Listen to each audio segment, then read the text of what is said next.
p.m. And our first item is to approve the agenda. So if everyone could take a look at the agenda for today.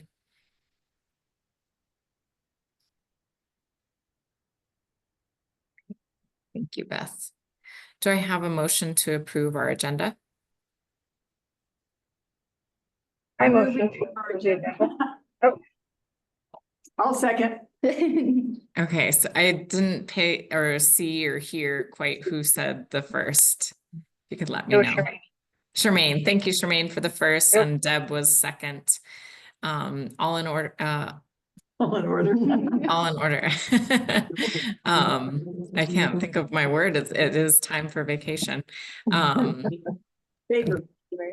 I have approval from all of the board members? Aye. Aye. Okay, thank you. And on to our next item, approval of last month's minutes. So we'll take a quick look at those. Are there any questions or corrections that need to be made about the November 21st board meeting minutes? I didn't see anything. I mean, I don't have questions either. Thank you, Jody. Okay. Do I have a motion to approve last month's board meeting minutes? Jody. Oh, a motion to approve last month's minutes. Thank you, Sabah. Do I have a second? I second. Thank you, Charmaine. All in favor? Aye. All right, we have approved last month's minutes. And then we are open to public comment. It doesn't look like we have any outside guests that we're not expecting for today, but we'll go ahead and open it up. Do we have a staff member joining us today, Beth? I thought we had a staff member joining us today, but I do not see her in the waiting room. So I'll give her a text and we might jump back to her if she's able to join us. Is that okay with you, Martha? Yeah. No, that's completely fine. Okay, and past business, we didn't have any tabled items from last meeting.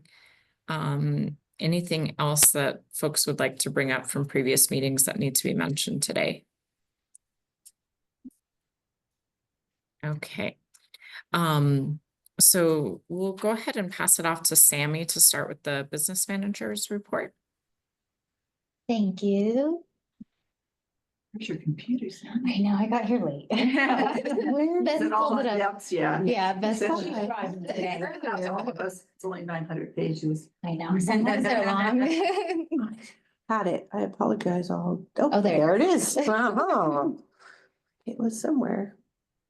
So we don't have too much going on this month. We do have a few bars. They're just transfer bars. And so just cleaning up some of our funds at the function level. We have one for our private direct grants, Title I, and then operational. They all zero out. And so that's what we always want to see. But there's nothing out of the ordinary or anything. And we did go through any questions on those as well during the finance meeting. Let me scroll just a little bit more. Perfect. And so, of course, we like to just look at our funding sources and see where we're sitting. We like to see everything at 100% or under. And so that looks good. All of our federal funds, we are working on spending. And that's really what we want to see, especially at this point in the year, because we'll only have one more semester after Christmas break. But everything has been looking good. Beth and I meet monthly to go over funds. And so we've been working on plans for everything. Did anybody have any questions on any of our funds? Awesome. You can see our yearly expenditure comparison by month. The month of November, it is higher than the other months because we did make the first payment of the principal payments out of capital outlay. And so, like we said, it's going to skew our numbers a little bit. We'll have 3 of those, November, December, and January. We did make the December payment last week, and we also received the reimbursement for November's already. Yeah, and so we're trying to do a quick turnaround with those reimbursements, get them at the same time as we make the payment so that it balances out a little bit. But even if we did make a payment before we received it, the school's in a really good position right now that we're okay, but so you will see that green bar pretty high for the next few months. Any questions on that? No? Awesome.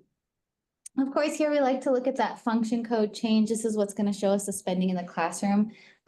We do like to be around that 60%, but because of these capital expenditures, it's going to skew our numbers. That's why you see October and November are going to be lower. The rest of the year will pretty much be skewed, and potentially for the next few years, depending on our capital expenditures that we have with the land and the building. But as long as we have that explanation and the state and EPS understands what the school is doing, then they're okay with it. Our liquidity, we are sitting at about a 7.76. You'll see it did decrease slightly. That is because of those capital expenditures. It's going to affect all of our numbers basically. A 7 is still fantastic for a school. It means that we have 7 months worth of expenditures on hand. And if our revenue stopped today, we could survive for almost 8 months. So that looks good. Any questions on that?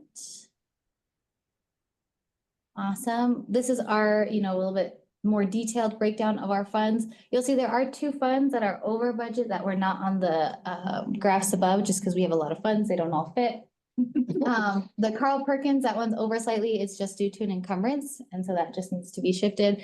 Then you'll see that community school line item is over by about 3,000. We were pending an increase bar. It actually just got approved last night by PED, and so as soon as that's entered into our system, you'll see that negative go away pretty significantly. Right now we have the 75,000 budgeted, and our total award was 105,000, so that will go up. Any questions on any of our funds? Awesome. Our check listing report, I did point out 2 big payments. Here was one of them at the top. That's for the demolition of the buildings next door on our new land. And so we'll see a few of those as work progresses. And then you'll see our first principal payment for the Career Development Center. So those are the only real big ones that kind of stuck out. Did anybody have questions on any of the checks that they saw? Awesome. We'll go ahead and skip down to our bank reconciliation. I should have looked what page it was, because then I could have just typed it in. That's right. Oh, I got excited because it was a break. Almost. There it is. There we go. So you'll see we do balance out $0 difference. That's what we always want to see. And we do tie to our bank statement. We only have a small outstanding check listing, thankfully. There's 1 check on there that was from August, but we did already get that resolved, is for the city. We've kind of talked about it last month. We didn't know what the city was doing. We were waiting to hear from them. They were actually holding the check, and they did this across the board. Is $1,000. Our normal fee for our permit is $120. This year it was $1,000 because we got hit with an $800 permit fee for being a food service provider, basically. Not for the. Yes, and so I think across the board, every school now has to provide the food, and so every school got hit with this increase in permits. Well, the community did not like that. They raised a ruckus and got the fee decreased. So now it's $250 instead of $1,000. So does that count as paid ahead, Sammy, or do they give us money? They back? gave us the money. They back. actually held the check and. They sent back gave the us the check. actual check. Wow. back. Right, so that should not be there next month. Yes. And so hopefully they cash the new check. Right. Because we don't know how long Mailed it. they were holding it for, but as you can see, that check was from August and we just got it back a week or 2 ago, I think it Let's was. believe they anticipated So- that they were gonna have to give it back. I'm Yeah. assuming so. I'm sure they knew that people were gonna say something, because it was significant for Oh, no us. kidding. So And we knew something was up because our other schools also, like Mhm. all the schools didn't cash that particular check. they so. were all on our outstanding Yeah. check listing, so there was a reason why. Mhm. But other than that, you can see all of our outstanding checks are from the end of November, and so most likely they'll be cleared by next month, and then we'll just have the new ones from December. But that's pretty much it. I feel like I went really fast, so if you have questions, just let me know. But that's all that I have. Thank you, Sammy. Yeah, for the rest of the board's information, our governance, our finance committee, did look into some of the overspending, and we asked questions about that, as well as some of the funds that have not yet been spent, and kind of figuring out details for those, looking at those higher than usual numbers that show up. So just letting everybody know those kind of details get discussed in the finance committee, but you're all always welcome to add additional conversation questions to our portion here. We can go ahead and then move to our action item. Do I have a motion to approve accounts payable and payroll vouchers? I will motion motion to to- approve. Oh, sorry, go ahead, Saba. That's okay. Jody can be the first. I'll second that. And thank you, Sabah. So all in favor? Aye. We have approved the accounts payable and payroll vouchers for this month. Do I have a motion to approve the budget adjustment requests? I'll motion to approve them. Okay, Sabah is first today, Deb is second. All in favor? Aye. All right, we have approved the bars for this month. Well, thank you, finance team. We really appreciate all of the hard work that you do, and hope that you have happy holidays and some good time off to rest in between. Thank you, Yeah, guys. you too. You Happy guys holidays. too. Happy holidays. Yeah. Yeah, We will see you all next month. Next year. Yeah, next year. Next year. Bye. And I'll go ahead and transition. Ingrid was able to join us, and I'll take some ownership as well. She's like, yeah, where's the link? When I texted her, and I was like, oh, that would have been helpful. So my apologies, Ingrid, for inviting you and not giving you the means to join us, but so grateful that you were available and to jump on so quickly. I love this portion of our board meeting every month where I really get to brag on a staff member. And it's been a really great experience to bring staff to these meetings and introduce them to the board. Ingrid is actually a graduate of our program, and so she graduated 2000. When did you graduate, Ingrid? What is it? 2020 graduate of our program. And since that time, she has been very, very busy. She is our pathway navigator. So she was able to get peer certification, certified peer support worker. She's a certified peer support worker, and that's how she came into our program in a way to help her peers through. We have a grant with the UNMH that helps with structured casework, and she learned that grant. She figured it out. She fixed it in a lot of ways in terms of understanding the database and making sure we were getting credit. And so she continues to help students do things like get an ID, get in with a doctor, help find a job. There's a whole series of pathways that they self-select, and Ingrid just walks beside them as they navigate systems and try to get connected with social services. But she didn't stop there. She was in school at CNM, got her associate's degree and an EA license. And so she started working more directly with students in the capacity of advisor and also just supporting students academically. But she didn't stop there.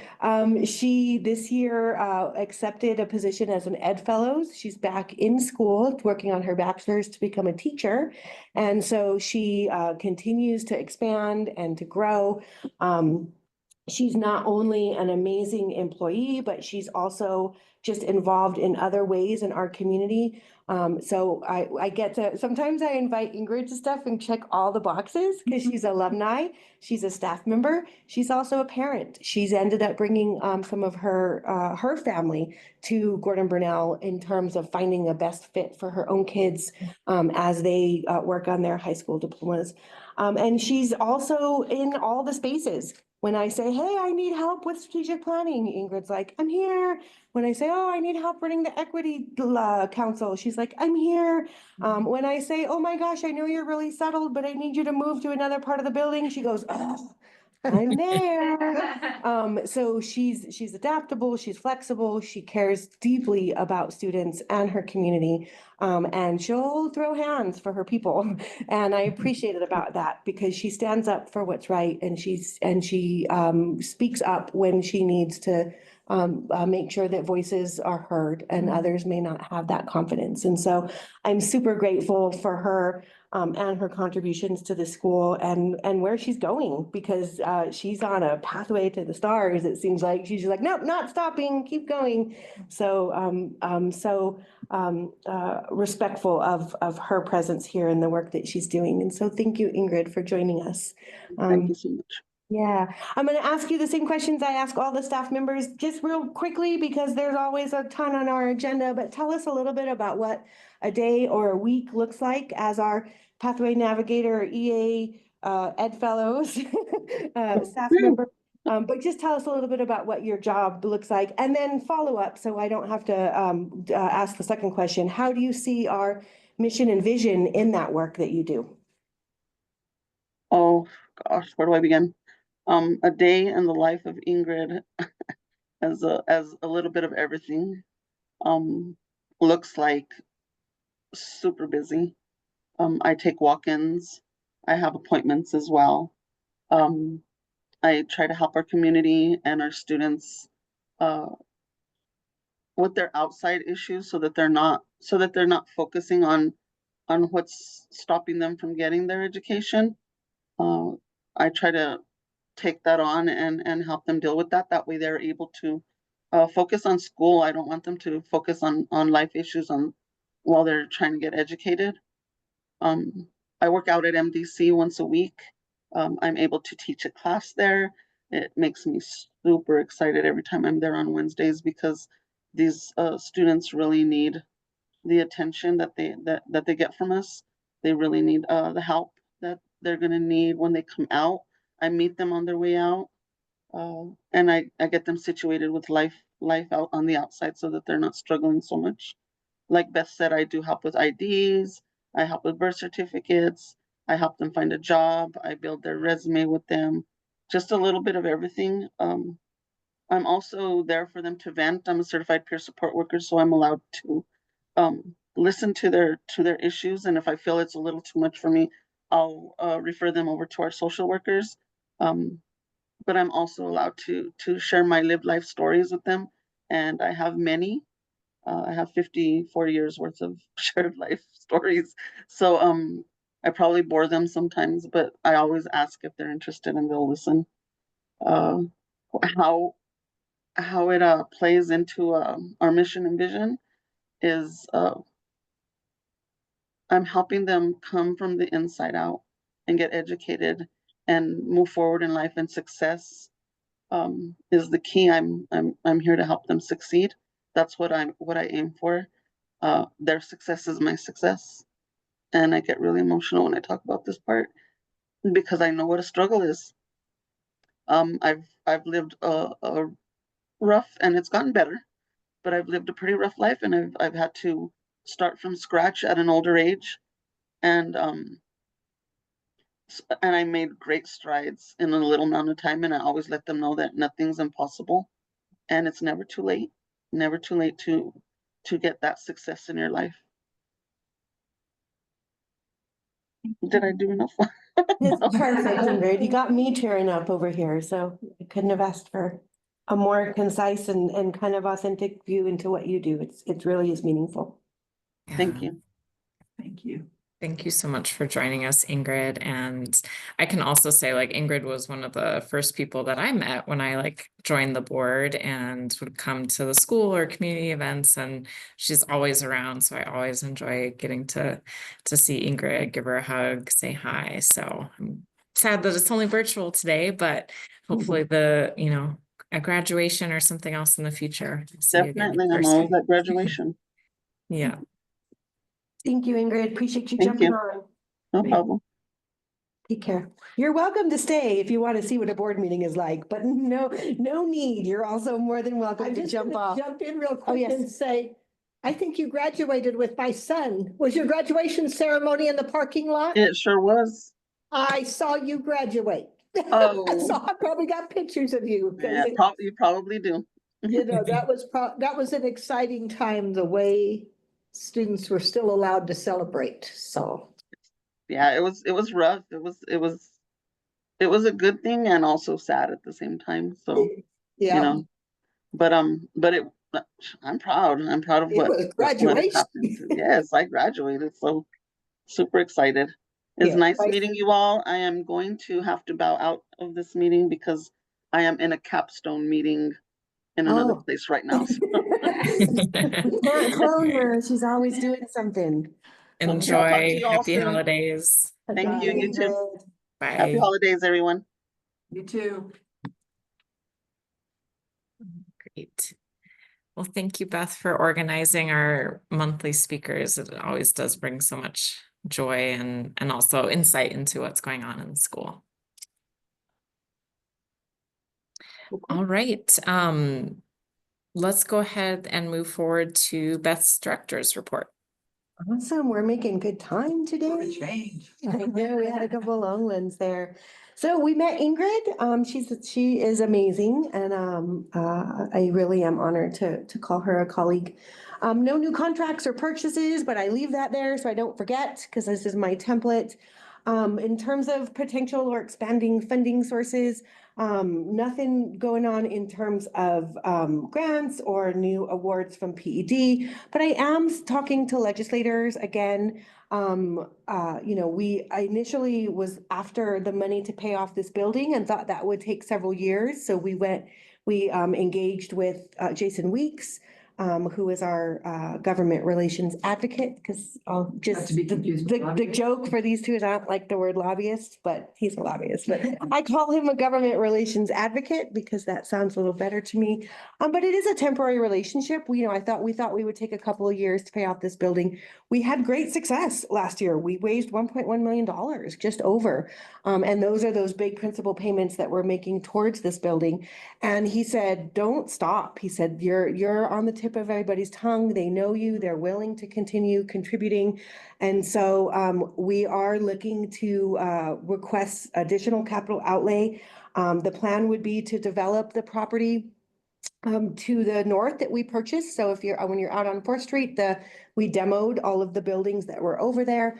And we're looking to put some additional parking, a basketball court and a garden, but also think really strategically. So if future Beth or future Gordon Brunel wants to build another building, we're not digging up parking lots or basketball courts or, those types of things. So we're trying to be really intentional.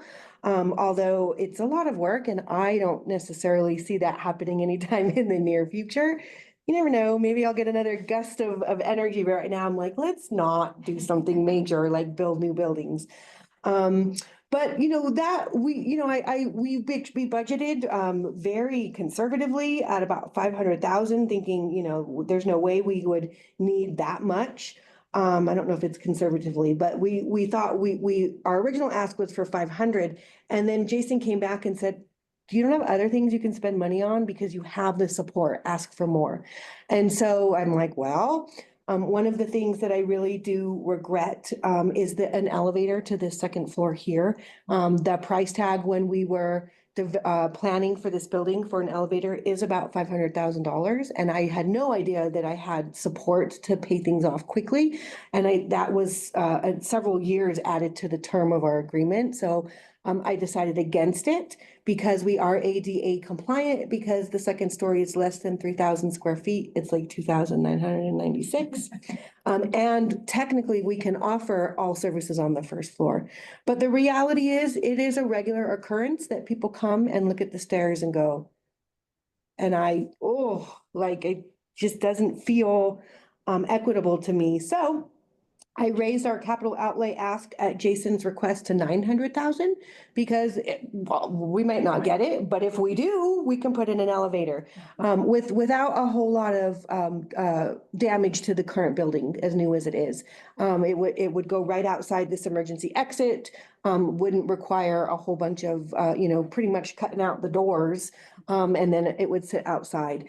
And so why not, right? So, we are asking for capital outlay. We're also asking for grow money, which is operational money. They don't really know what that looks like, and that's harder to get into.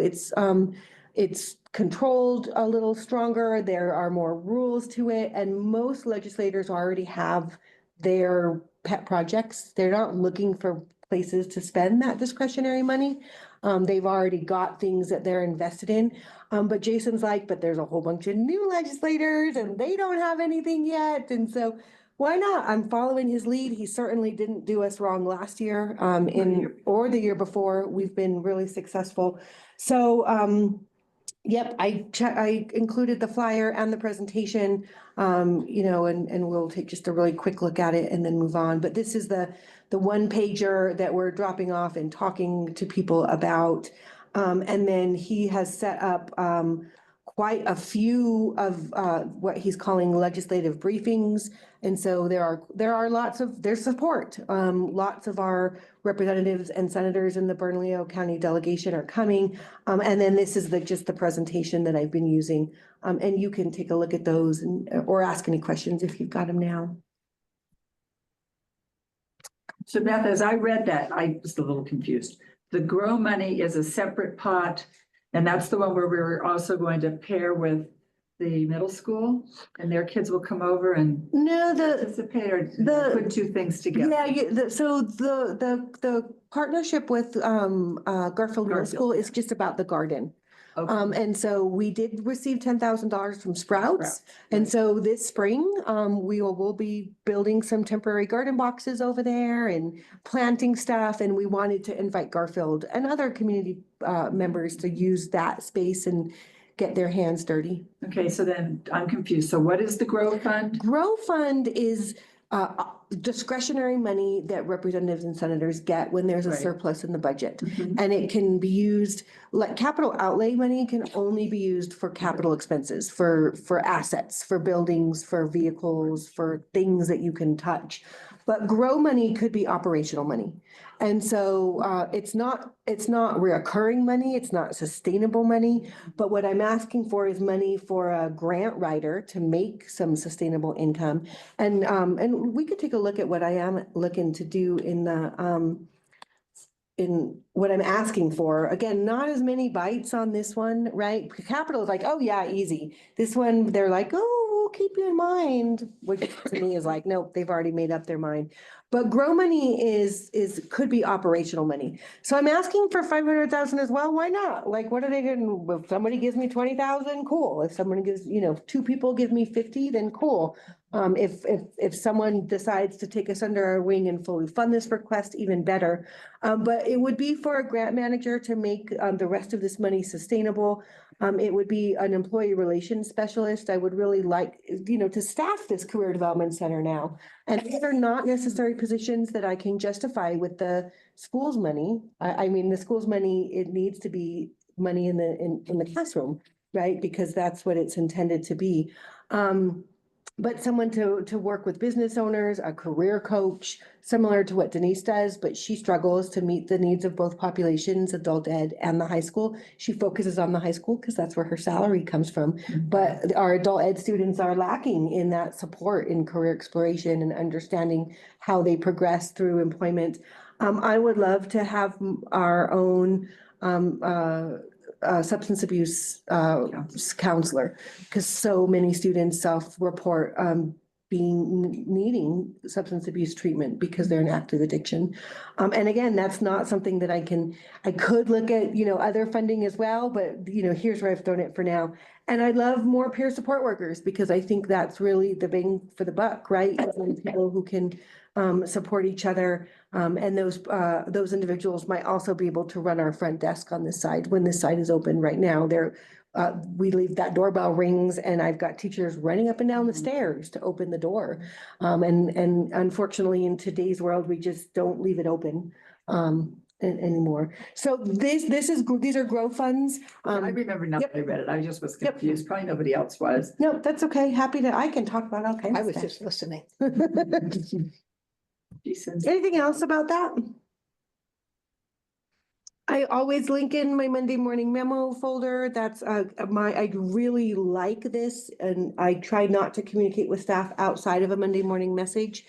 Sometimes I'm like, sorry for this off-cycle communication, but I can't wait. But for the most part, I try to wait until next Monday. And so I just share those with you so you can also take a look at them.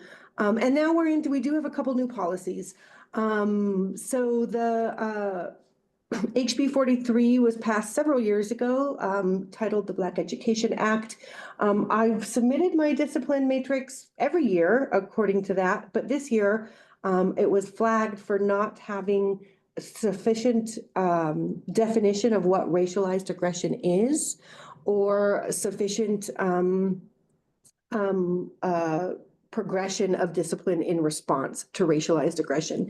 So kind of in line for how we're doing policies, this was a standalone policy, and if approved, will be uploaded next to our student handbook. And then the intention would be, when we update the student handbook, we would integrate these definitions into them. But I'm kind of holding off on that to do annually, because I don't want to just be continuously updating the handbooks, because then I have to let everybody know that the handbooks were updated, and that's just a cycle I'm still trying to get staff to sign off that we updated the employee handbook in November. And I'm like, you have to sign this. You have to acknowledge that things might have changed. So this will stand alone until we update the student handbook, but it essentially just provides that definition that is lacking in our current the student handbook of what racialized aggression is. Our student handbook right now talks about aggressive behavior, talks about violence, talks about bullying, but doesn't specifically have the term racialized aggression. And that's what the Black Education Act monitors want to see. So here is AI's definition of what racialized aggression is. I didn't have any problem with it. I left it right the way it was. And then it moves on to some prohibited behaviors and consequences for those violations, which include verbal warning, a meeting with a parent or guardian if the student is a minor, participation in restorative practices, which we have restorative circles here often, moving on to some more written reprimands and or more time with our social workers, or a referral to outside counseling, and then obviously allowing for more serious consequences if the issue continues. So those align with already our discipline matrix, which is a progression based on but it wasn't specifically tied to racialized aggression. So in our next integration of the student handbook, we'll make sure to make those really clear. And then there's just some acknowledgement that we talked about this at a recently community event, which we did, and that we've also talked about it with the Equity Council. Those are also requirements of HB 43. So just acknowledging that those steps were taken. So this is our policy on racialized aggression in compliance with the New Mexico HB 43 Black Education Act. Any questions? Martha, you want me to keep going? This is an action item. Do you want to do that now, or you want me to finish? Yeah, let's go ahead, and since it's in focus, since it is an action item that we're approving, I do really want to give space and time for anyone to ask questions, or if they had suggestions. I did notice that it was workshopped very recently. Is that correct, Beth? Do you want to talk Yes. about the community kind of thoughts on the document? And Yeah, sure. It just because it was a requirement, I was like, well, when do we have the community together? And so we did have an event just this last weekend. It was actually a really cool event. It was MDC's event, but it was hosted here on our campus. And so Bernalillo County made the rounds inside the jail and asked inmates if they had children that might be interested in receiving a gift, a holiday gift. And then Bernalillo County employees fund rose and bought those gifts. And then families were invited to come here and pick up those gifts. On Saturday, we had Santa here. We had a whole bunch of NDC officers here. And so it was a whole thing. It was really quite neat. And since we needed a community event, we took advantage. Sarah, who some of you have met, with her tablet and her go around and here, do you have any comments? Can I tell you what we're doing? Gathered some feedback It may not be exactly what the HB 43 had in mind, but we'll keep that in mind and we'll continue to have these discussions when we have those community forums again. I think the Equity Council is another great space where that can happen. And so those meet quarterly. And so we'll also continue to address this in the Equity Council space as well to make sure that we've got the notes and the documentation that PED wants to see. And Jody had the comment that she thinks having the specific language is important. So thanks for sharing that, Jody. Were there, Couldn't agree oh, more. sorry, go ahead. Oh, just to say that I agree that it is an important inclusion to be really specific, that racialized aggression is its own category. So it's good that we're adding it. Beth, I have a question. How do you Yes. see enforcing the cyberbullying or the social media posts? Like, is that something that you would be monitoring, sort of like students' social media posts, or are you expecting that if something, cyberbullying is occurring, it's something that a student who's the victim of that would be able to come to his staff with? Would be able to self-report. And so I think the communication is not just on someone who is experiencing that, but also I think it's important to remind people if they see something, say something, right? And so even if people are encouraged to report, if they witness that from somewhere else. On our website, there is a link. Oh, let me see if I can get to it. And we were talking about this, why is this being so silly? There we go. In the charter leader meeting recently, Gordon Burnell is not the only school who's having to update their policies. But that we were discussing how other schools are getting compliant with this. And we have an anti-racism portal, which is required. To report an incident.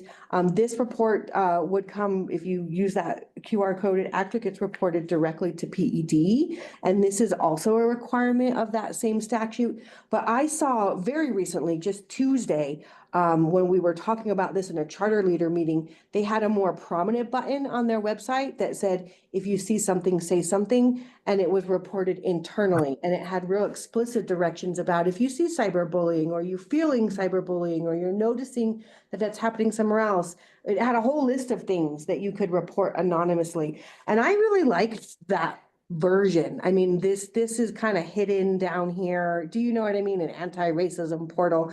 They had a real nice big, I want to say it was Amy Beals, director, that was showing it, but I may have that wrong. I'm not quite sure who was sharing their screen, but I was like, ooh, I like that because and then we could also have those same QR codes posted like in the bathrooms. Do you know what I mean? So it's on the website, but it's also posted around the school, so that people would feel more confident and comfortable and aware that they could report instances. And so I did take note that that was something that I wanted to kind of update and be more in line with the way that other school was doing it, because I really liked it. I was like, I like that. And I like that you could have that same QR code around the building. So because now our students don't go to the website. Like they don't. Yeah. Community members go to the website, our students don't. But to have it on the website, but then also have it around here, I thought was a really good idea. So I'm going to follow up on that. I'm not a board member yet, but I think also on your Facebook page. Mm-hmm. But I have a question. Can I ask a question as a community member? Sure. Since- Okay. Absolutely. What I am wondering if it's not something to explore, and I haven't looked at all your policies and procedures and all those things real closely, but we're talking about racism. Mhm. But how is culture tied into it? So is there policies if there's actions against somebody due to their culture? I mean, there are certainly harassment policies, aggression policies. I mean, this one could even, Your definition. I'm just included wondering if you culture. It could, said this definition did. race, and culture. I'm pretty sure it did. I didn't see the culture, so I may have missed that, because that's what I was kind of. And I made it up expecting it. Because usually that is. Mm-hmm. And Or that is could be it- something that before this is approved could be added right here in this document so that because it is kind of a It says verbal or physical harassment motivated by race, ethnicity, ethnicity or or cultural identity. Okay, prohibited behavior, but you could certainly. but it's not in the Pop that back up to the definition, I guess, definition. is what I'm But you're looking saying at. that this definition is like a, This definition, he was real Well specific, used, yeah. racialized Right. aggression is what, do you know what I mean? Which Yeah. is maybe a little bit different than cultural Well, aggression. I'm just, but I do see on your website, you talk about oppression, Mhm. so, Mhm. you know, so all good, I just. yeah, I knew I saw it I someplace. told you. It's there. I I can rely on Deb. Then I to can, read fine but then I print. can remember what grove was. So there you go.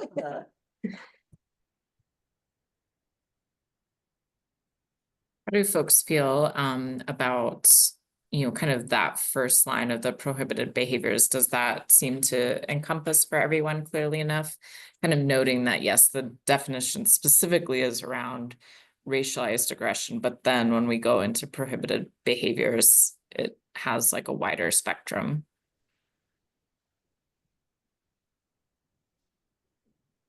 I'm good with it being, personally, I'm good with it being under prohibited behaviors. Because as I understand, there's this racialized, because we're doing this is because we need a definition for racialized aggression, On its own. which deals with race or racial in nature.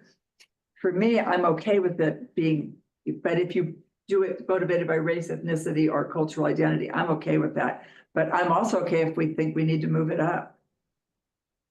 What about all of us? Jody, what do you think?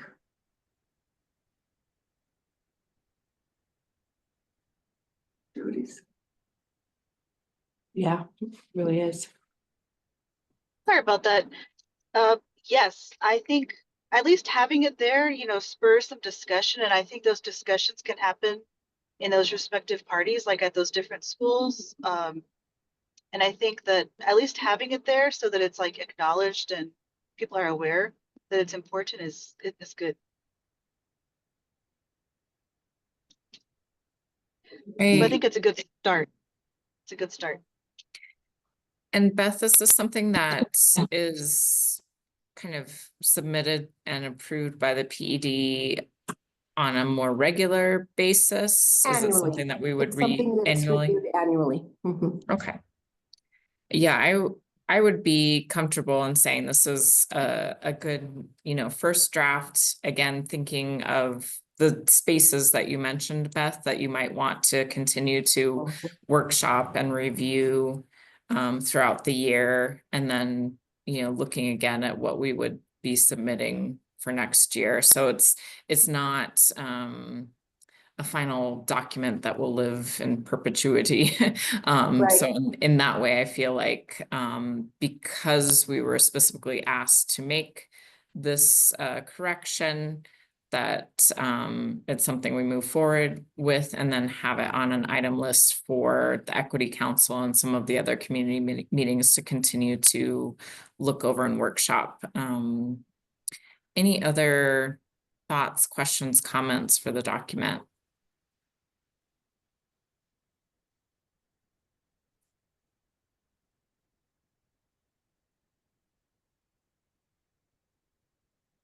Okay. If everyone feels comfortable, then do I have a motion to approve the updated discipline matrix? I'll move we approve the updated discipline matrix. Thank you, Deb. Do I have a second? I second that. Thank you, Jody. All in favor? Aye. Aye.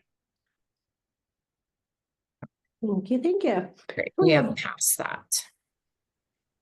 Really one other action item to talk about today, and that is an updated policy around our PTO leave bank. So a little bit of context. We currently have a staff member who is experiencing a medical emergency.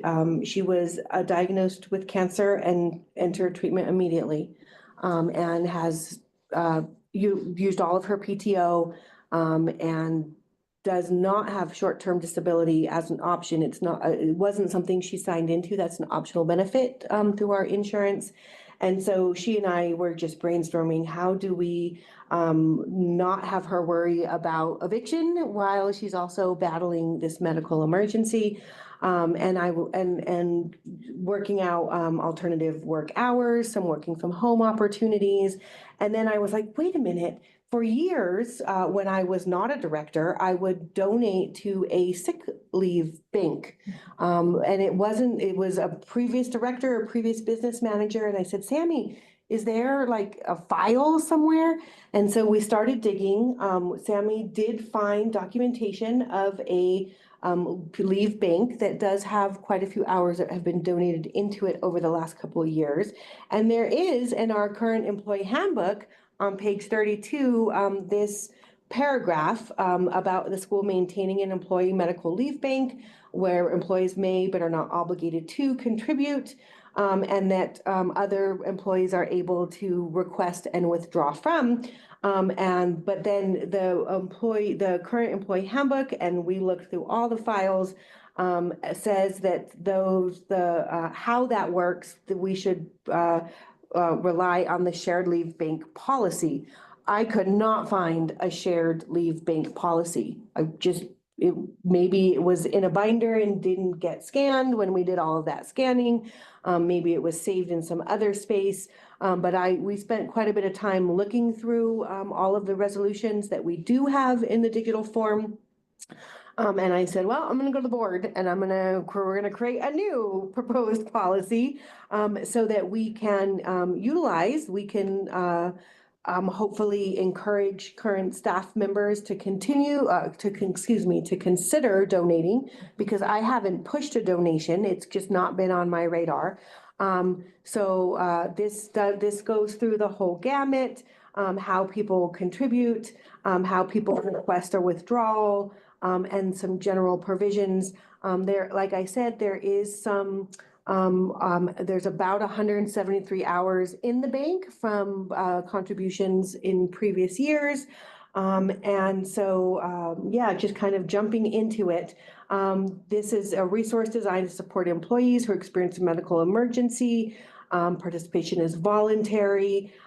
Because their current employee handbook says that people can only donate one day, that's what the policy says. That may be something that we look at changing in the future, but I didn't want to get too far out of what's already in policy right now. I just wanted to be able to access what's there, and then we can consider best practice for how we handle this medical leave bank as we move forward.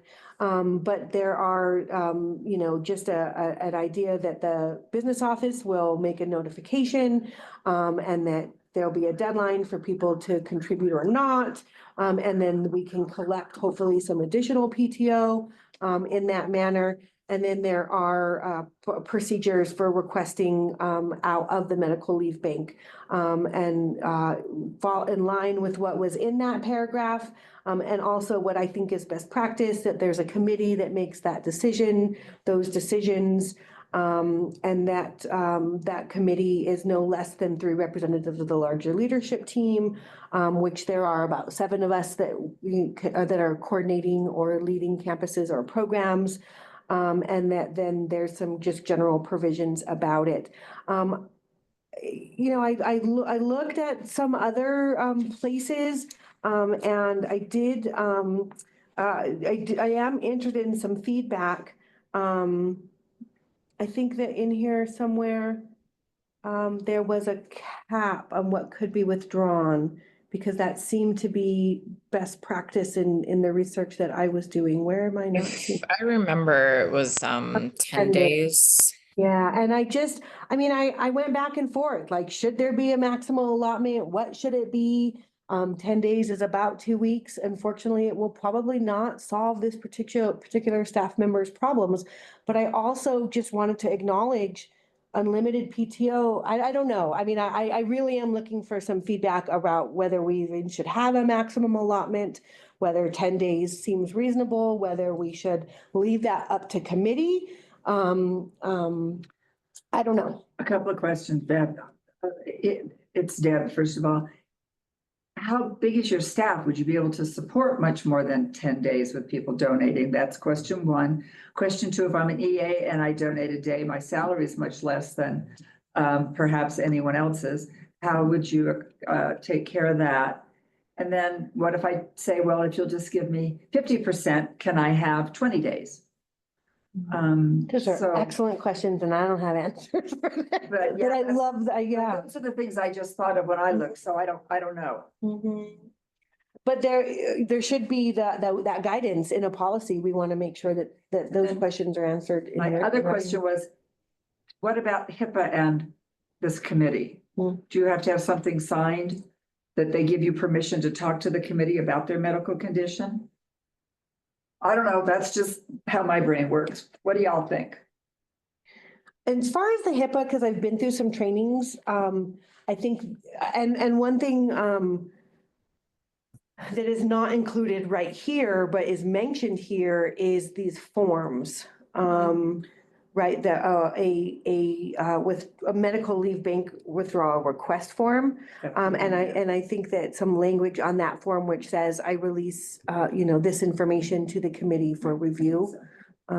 Would solve that, because they're whoever's submitting the form is on their own form disclosing what's happening. As opposed to us looking it up and then sharing it with each other without that person's consent. But, and to your other questions, I don't have answers right now. I think they're great questions.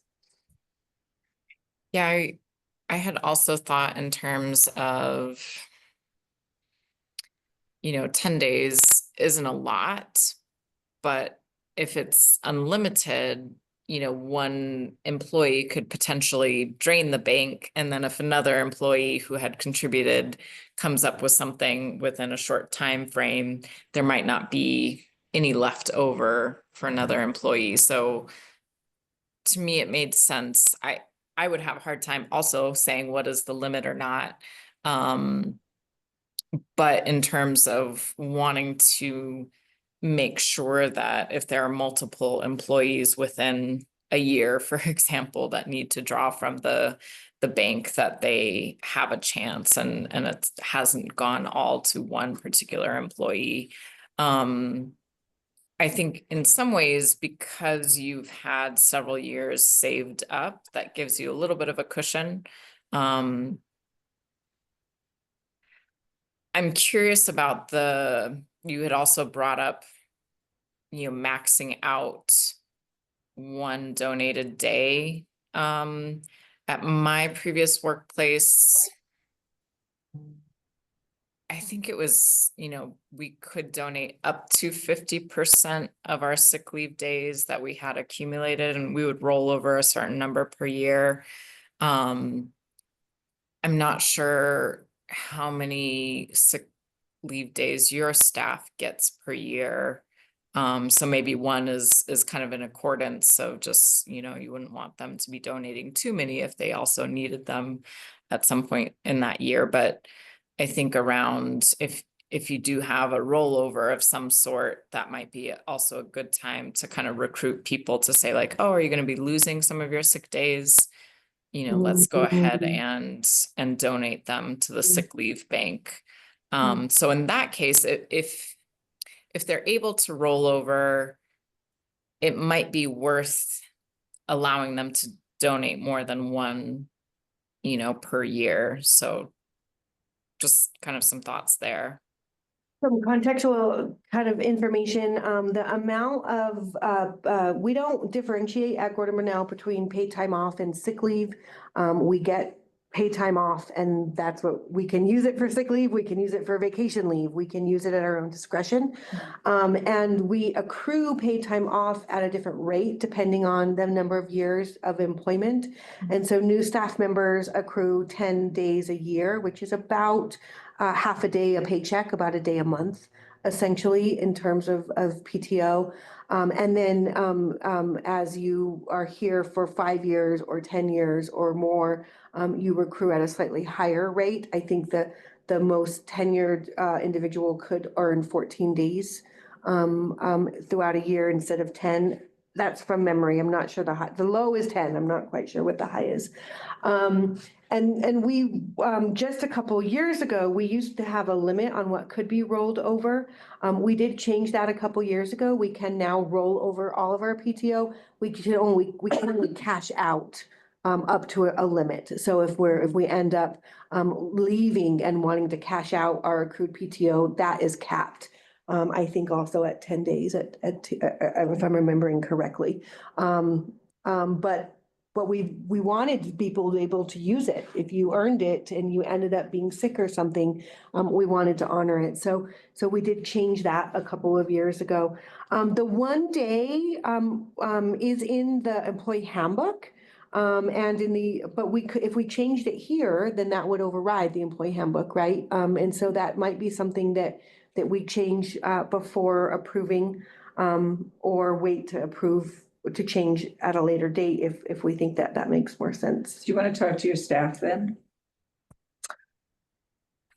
Because like I retired with 1.5 years Mhm, of sick leave that I didn't get paid for, and I couldn't donate it to anybody, or I sure would have. mhm. But you know, if you're gonna retire and you've got X amount, you only get paid for 10, that would be a lovely thing to be able to do with it. But you'd have to ask your staff, I think, that. Yeah, I know. And I'm torn between asking us to pass something so that I can support this staff member immediately as opposed to waiting and then maybe coming back to it, or tabling it and making sure that it's right to begin with. Was docked another $1,000 on payroll that I processed today. I was concerned about that as She hasn't well. been back since she had her first round of chemo. She just hasn't been back. Yeah, and so I'm wondering, Beth, if we could have sort of an in-between where we say this particular policy is active for this, kind of starting now until, a certain date, like whether it's the end of, this particular school year. And then we plan on, in the meantime, interviewing or questioning staff, having conversations around it, seeing what might work best, and then revisit and having kind of an updated policy, but kind of putting a date with it so we know, okay, this policy isn't for perpetuity, it's for a specific time frame, just because we know we do really want to support this particular staff member and we don't have everything perfect yet. So we want to continue to improve it, but this is the best that we have right now. Approved with an expiration date. I like that. Yeah. I think that's a good idea, Martha. I don't know if that's ever been done for policies before, but whether we could work that into the title or something like effective, date to, an end date. Temporary approval. Mhm. That's good. The other thing, especially because, as you mentioned, Deb, HIPAA is involved potentially with this council. Because I think sometimes that does affect too, people's decision around what is the severity or how much time someone needs off, but being careful about not releasing any kind of personal health information. Yeah, we might have to ask our wonderful attorney. Yeah, it may be a question Yeah. for the attorney as well. Yeah, so I would don't feel comfortable again, having a provisional approval of this document, but saying we need to have the lawyer look at this document as well. Oh, I like provisional approval. I like better than temporary. Provisional, pending, lawyer and community and staff input. Something along those. Hi guys, yes, and I used to work in the policy unit here for the department, and the language they use is they'll give a header and it'll say effective with a date, and then it'll say due for review, so it can still stand, but then there's the due for review, which means, hey, it needs attention, so it doesn't expire, if that's helpful at all. Sure. Thank you, Charmaine, that's really helpful.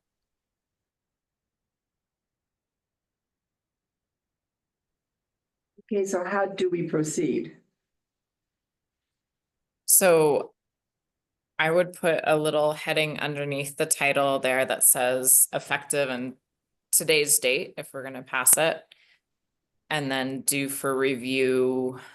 Beth, what would you feel comfortable with in terms of, it doesn't have to be throughout the school year, it could be sooner, you know, if this is something that has our attention What's doable for you and your staff and the lawyer. and the lawyer? Maybe in like the third quarter, so like that's March, that gives us a couple months. But then this person's only gonna get 10 days. This person might only get 10 days in the meantime.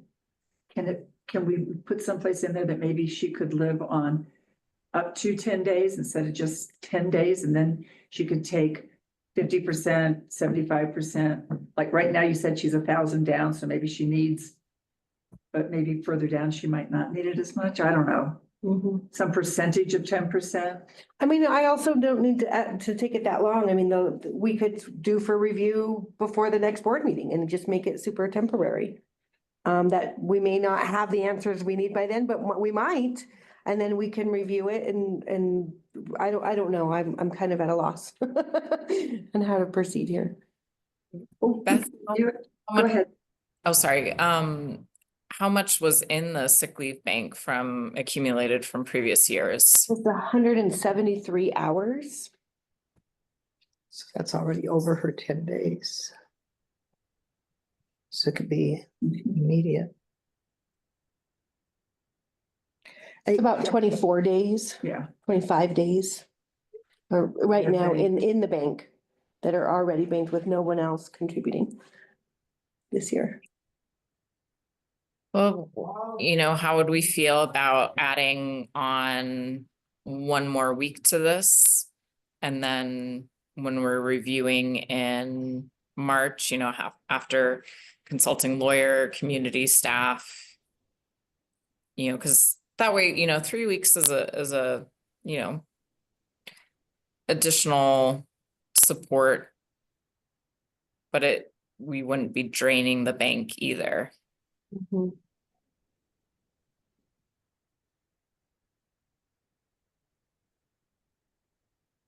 That sounds great to me. And then back to do we need to put in or any percentage thereof so that if you didn't need a whole day? Because you said she's working part-time from home. How would that work?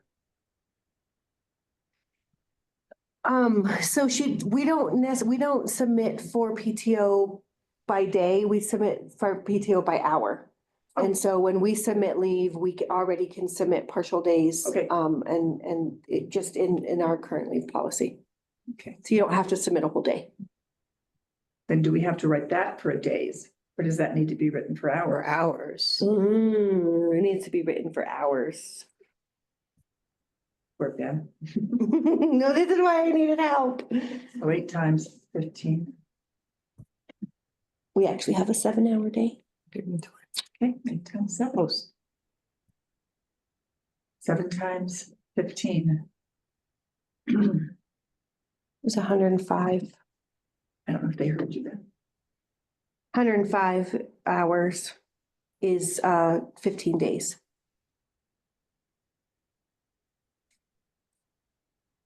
Yeah, I like that specificity there, so it's clear, and that way you do know, even if it's just, you know, oh, I need a late start, I'm taking an hour on this morning, or you know, whatever it may be. Are there any other places where we need to replace days with hours? Maybe with the max amount that someone can donate of the 1 day, 7 hours. Yeah.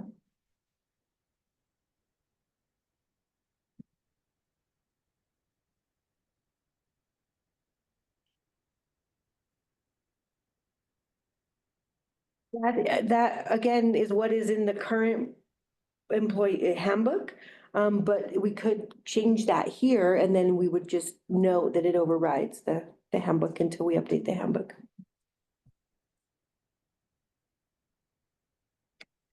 I would feel comfortable upping it even just to 2 hours for now, you know, or yeah, 2 days, sorry. And then once we've gotten feedback from staff, could change that in March, but this would allow, you know, in the next month, staff to contribute up to, you know, 2 working days to the bank. I think this would really get us through the next quarter if need be. And so I'm appreciative of the feedback and I love where we're at. Good. Any other feedback, comments, corrections that need to be made? Beth, if you No scroll additional- to where you put in 14, I think the word still says 7 right there. Thank you.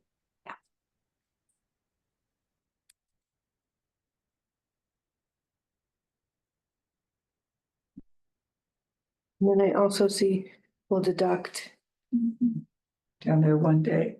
up to,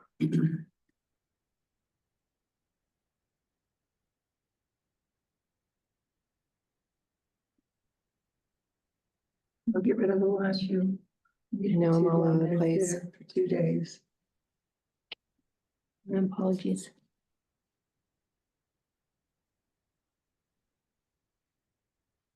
But you are gonna, as a community member, because I've just been looking some things up, because I had a question that I'm sure about.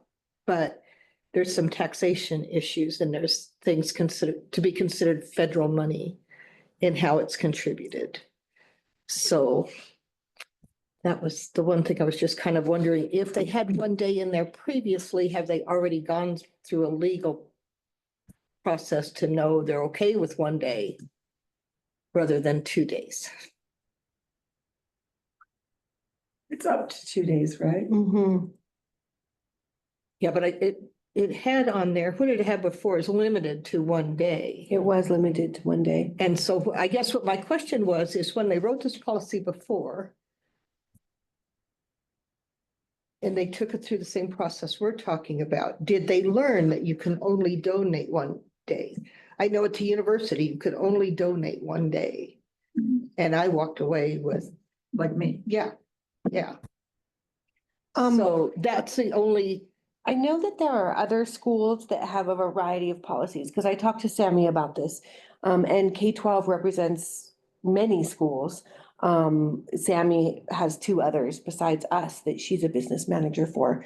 And so some of her other schools, they can donate as much as they want and they can Okay. donate it to particular individuals.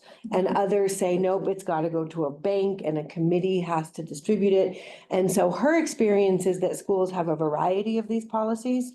And she's not experienced the auditors having any objection or issues to the variety. It's just really a board, it's a local decision. It's this body's decision on how we want to approach the situation. And when we talk to the lawyer, she'll know. And Yeah. that was one of the things we were gonna do before it's reviewed, is to have Sue take a look at this as well, who's our legal counsel.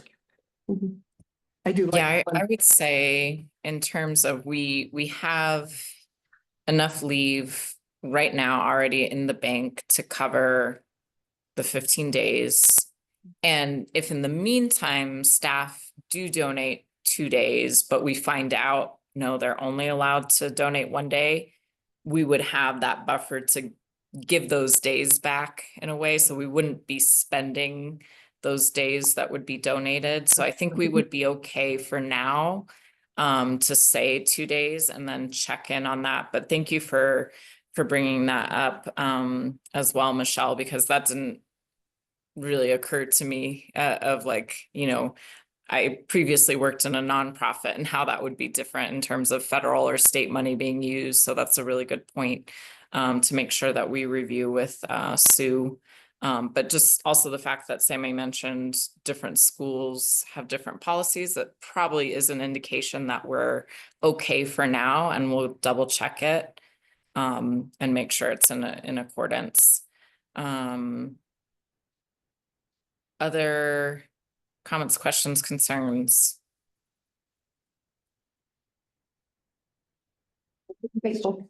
Since I already moved that we approve it, then we changed it. Do I need to amend what I said, or can we just pretend, go on? I'm with you. Robert's rule of order. Okay. Well, it sounds like we would be ready to take a vote on this. So do I have a motion to approve the updated, to approve the sick leave bank policy? I motion to approve the sick bank leave policy. Thank you, Jody. Do I have a second? I'll second. Thank you, Deb. Do I have all in favor? Aye. Aye. Thank you. So that is passed. And Beth, if you wouldn't mind kind of writing a note or a calendar reminder that that's kind of our due date to have that back in. And Margaret, we can have something in the past business section. there we go. Or let's add Martha and I it. are like, we never put anything in the past business section, and now we can. Yes, exactly. So next month we will be touching on this just because we will want to know updates in terms of, has Sue taken a look at it quite yet, or is that scheduled? Do we have plans to talk to staff and community about ideas for the document? So yeah, I'm glad that we're able to support the staff member and then continue to improve the policy. Awesome. We were doing so great on time, and then all of a sudden it got super late on us. Yeah. But I will talk briefly about our academic performance framework, the last section, our fall site visit. The timing was a little bit off. I got all of the feedback from APS yesterday or the day before.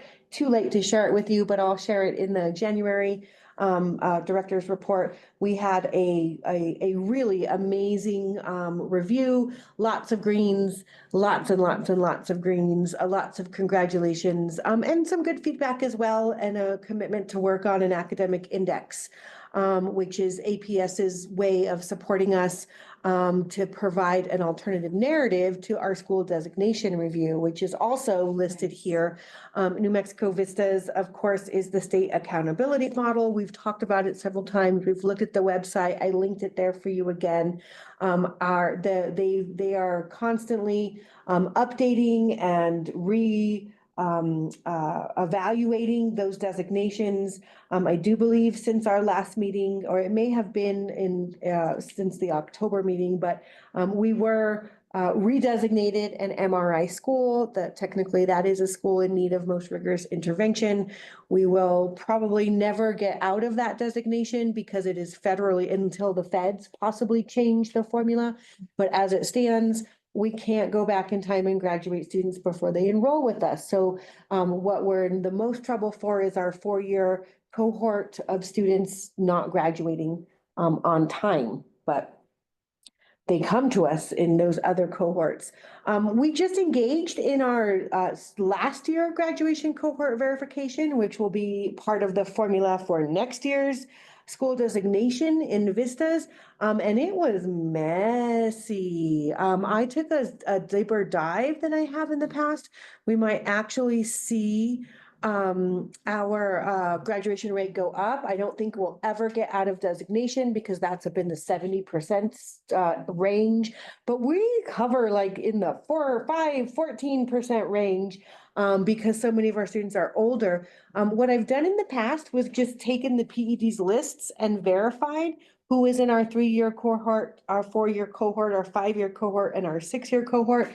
And this year we took a deeper dive and we made up our own list of who we thought should be in those cohorts. And we found 23 graduates that are in a 3, 4, 5, or 6 year that would affect the formula that were not attached to us, despite having stars and NOVA snapshots. So found a really amazing person at PED named Daniel Bartow, for real people who are really helpful and willing to work with us. So we did get some extensions, and he is going student by student, and he's going to help us verify before our stuff is finalized. But 23 people is like a quarter of, excuse me, almost a third of what we graduated last year. And so it's significant to be like, come on, PED, how do you not attach them to us if there's snapshots on them and we graduated them and they happened to be 18, 19, or 21, 20 years old. Our 21 and 22-year-olds are never going to be counted unless, again, they change some of the bigger framework. But just a breakdown of those 75 students that we graduated last year, those numbers, we're never going to get credit for those 29. But the 6, 5, 4, and 3 should help those percentages go up and down. It'll help us reach what our goal would be. Yes, exactly, in our strategic planning. So it may not get us out of designation, but I'm hopeful that our graduation rate goes up a little bit because we took a different approach to verifying data this year. And that's my Hey, director's report. Yes. I have a question on that. And I don't know if I've asked this before, we talked about it. I don't know. It's kind of a theme in my brain, but so maybe we've been here before.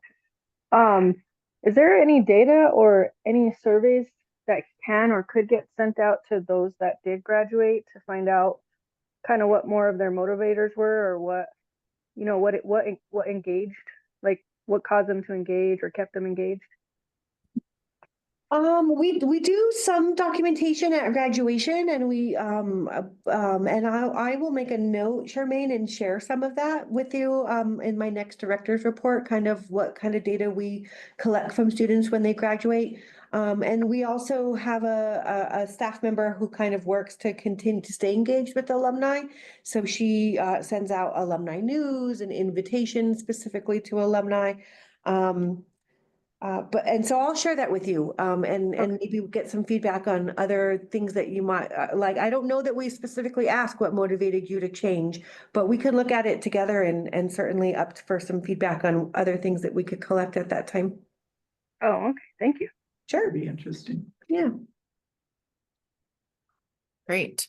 Thank you for that comprehensive report or updates for the month. And so real quick, January 25th, Saturday coming up is our annual board training. And so we are going to have a meeting with Kelly during Beth and I's next kind of planning meeting. She didn't verify times in the email for exactly when we're going to meet in the morning and go to, but I think I would, estimate based on the past couple of years that we did start about 9 a.m. and go until about 2 or 3. And we had a working lunch where we'll, order some sort of food and have that together over lunchtime. So you can, tentatively plan around that time frame for the Saturday. Sorry, we don't have that more nailed down quite yet, but we'll get that out to folks. We will be discussing kind of priorities that we'll go over with Kelly. One of the things is that we haven't quite yet set definitive goals or SMART goals for our board to work on throughout the year. We did identify kind of one of our priorities we can start to check off is recruiting new members. So that's the next step that we're getting to in the next few minutes. But we also identified wanting to have a stronger sense and interaction with the school's academic framework and data, the progress that we're making. So that's something where we still haven't been sure, like, how exactly we want to plan goals around it. We emphasized to Beth that we did want to hear it more, which I think we are making an emphasis in board meetings to pay attention to, but what exactly we do with that and kind of as a board feel active and engaged and supportive in the school's academic outcomes. That could be something maybe Kelly would have suggestions for us. Another priority of the board for this year was taking a look at the school's charter. So that's not something yet that we've done, in preparation for a board meeting or discussed really during our time. Beth, can you remind us where is the best place to find the charter document? An excellent question. Let me see if it's actually.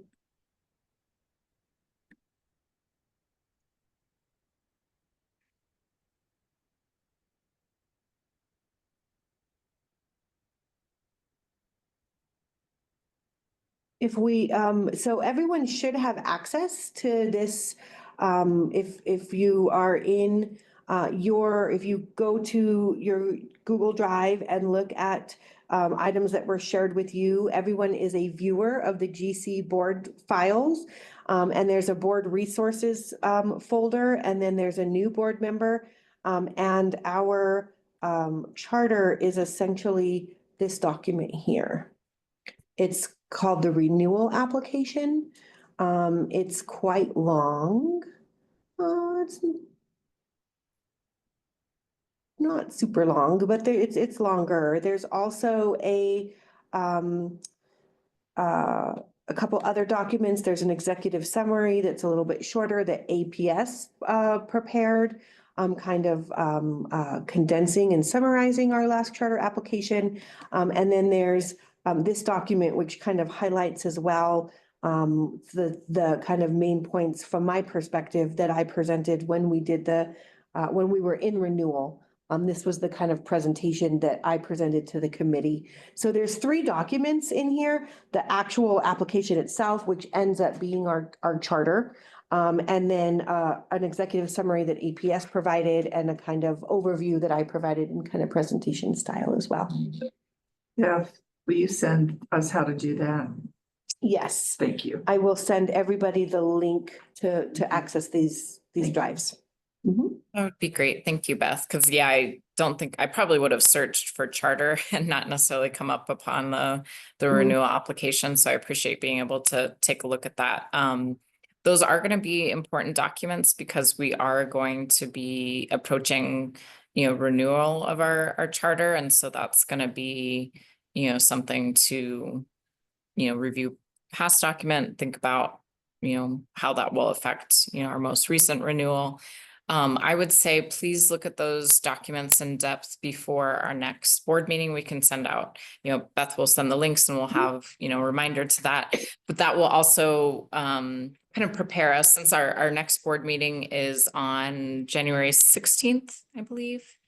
And so that will be, right before the board training. So it'll give us a good opportunity to also ask Kelly about her suggestions in terms of maximizing our chances for the renewal of the charter.